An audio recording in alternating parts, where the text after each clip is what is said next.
So through this session we'll do grammar, and in grammar we will discuss models.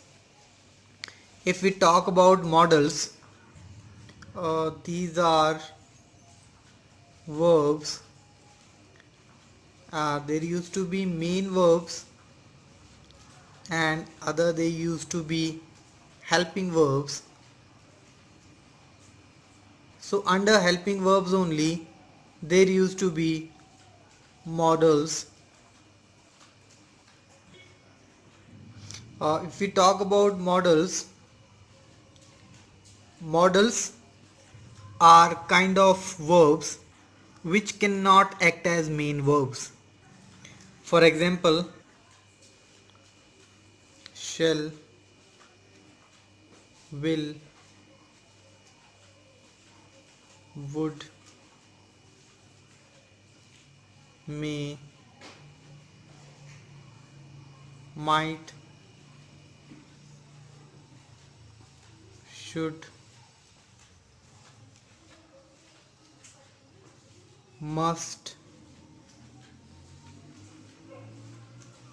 has to, have to, had to, etc. However, if we talk about the syllabus of ninth class,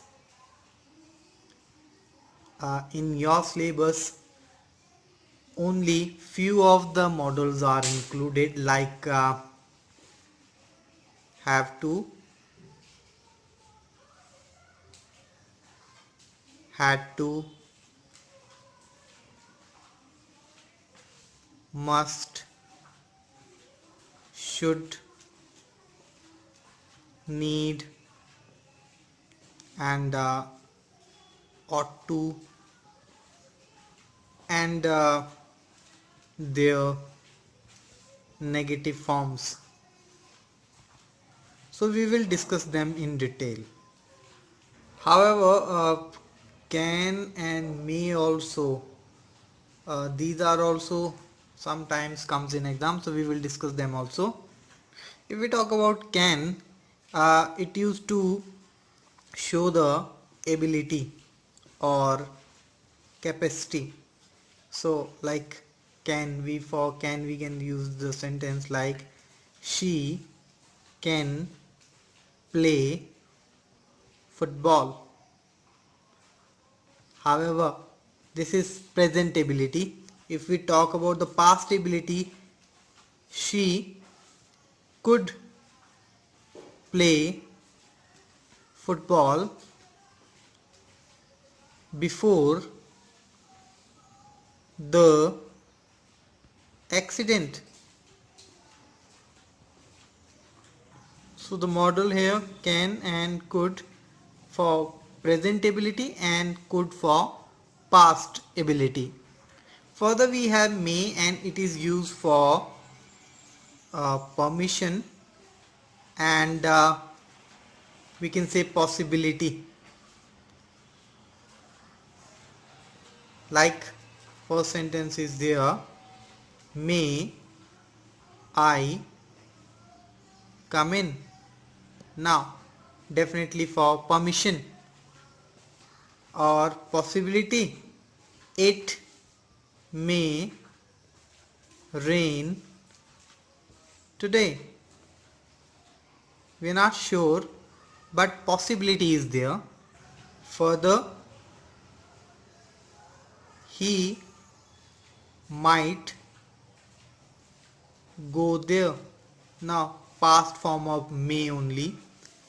And it might rain.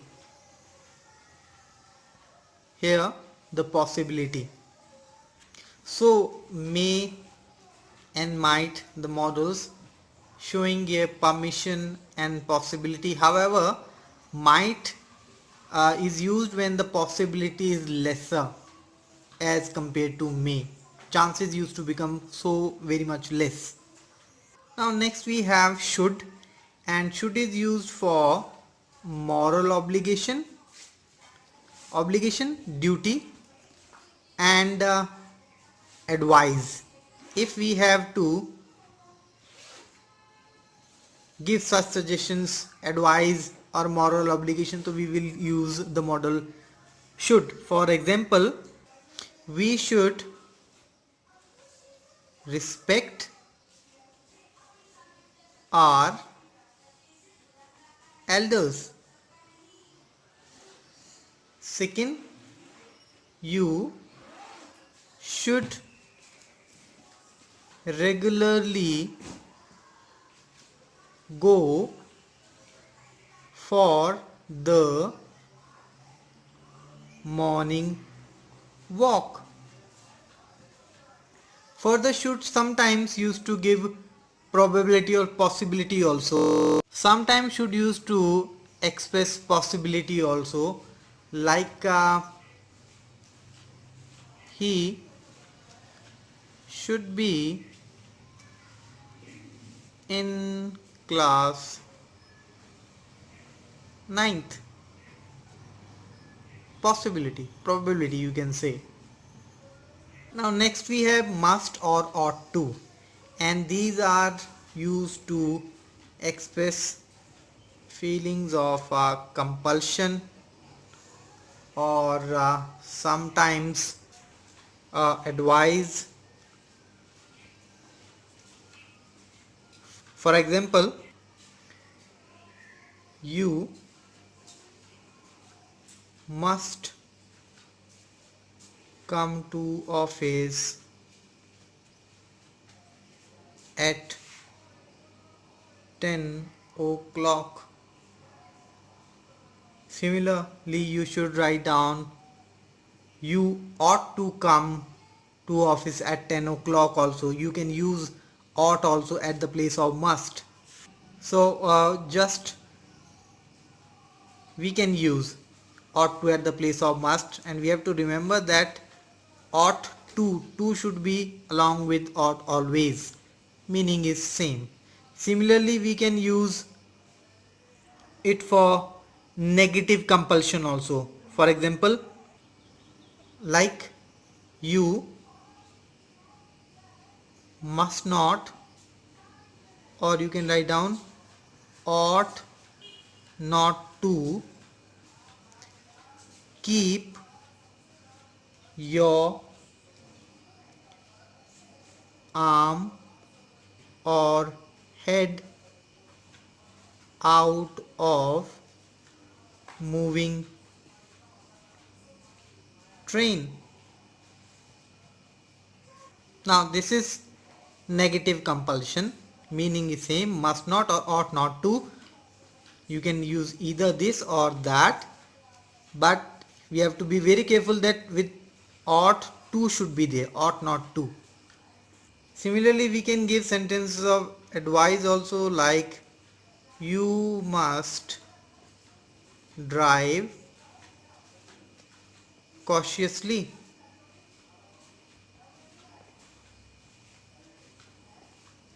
Now that's an advice only. Similarly, at the place you can use must, at the place of must you can use ought also, that you ought to drive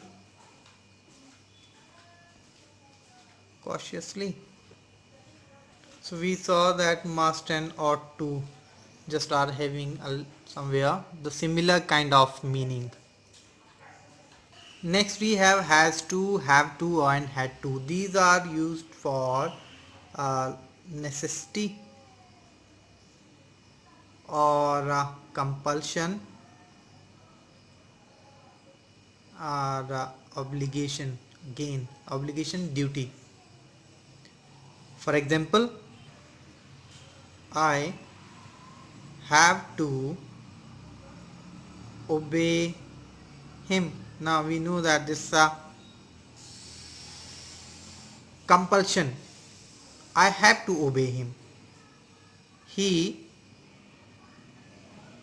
has to obey me. Again, force, compulsion. And if we talk about the past, he had to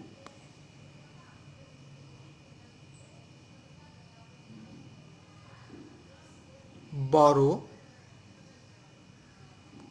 money. Now that is past compulsion only. Somewhere compulsion also, it's a need also, necessity also. Okay, now if we talk about the negative of these, now the first sentence was I have to obey him. Now negative of that, I don't have to obey him. Second, he has to obey me. Now he does not have to obey me. And third, he did not have to borrow money. We have to see here that with 3 we have used only have to here. Now we have to use with I we use do, and with he we used to use does, and in past tense we used to use did. So likewise we will make the negatives of these. Now last we are having a need or need not. Now it used to talking about is used for necessity. Now for positive sentences, need used for necessity, like I need a pen. Now with he we will use he needs a pen,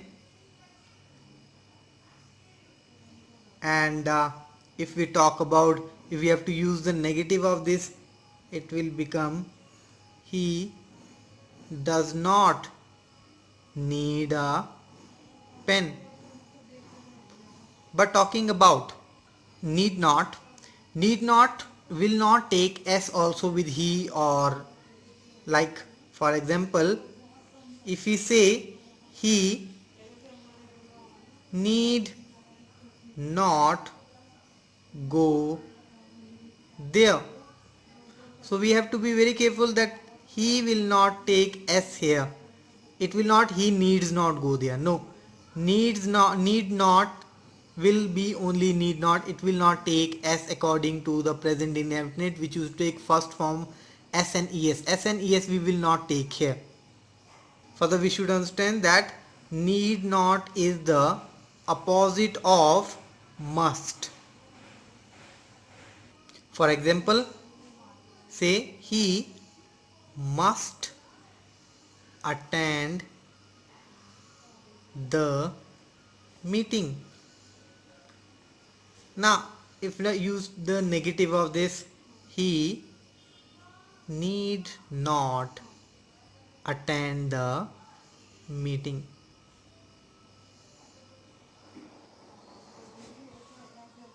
So must is just focusing on compulsion, but negative of that he need not.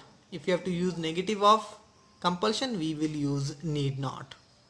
And if we talk about only need, then it will take I plus first form only, and he will take first form plus ses also. And if we have to make negative of this, it will take I don't need and he does not need also. And further if we talk about need not, so it will just be need not only, here s should not be used. So with this our topic of modals finishes here. Thank you.